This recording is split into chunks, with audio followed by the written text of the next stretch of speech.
mo, Mark Di Matulak, magpakita ka, magjakol sa SOCMED dahil wala ka na, hindi ka na makakuha ng babae in real life.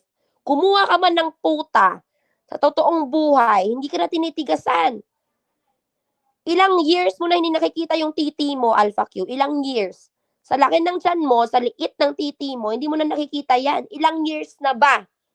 Ha, Alpha Q? Kaya dito ka nagmamagaling eh. Sa virtual eh. Kasi ang puhunan mo, pera, tsaka laway lang. Hindi mo naman kailangan mag-satisfy sa sex. Kasi wala ka na nun. Wala ka na yung pagkalalaki mo. Pareho kayo ni Bingot. Ni Idiot. Pareho kayo. Wala. Kaya ganyan eh, matagal mo na siguro inaccept na wala na yung pagkalalaki mo. Ubus na ubus ka na sa asawa mo, hindi mo na satisfy. Kaya hinahayaan ka na lang. I'm sure alam ni Vesta, ginagawa mo.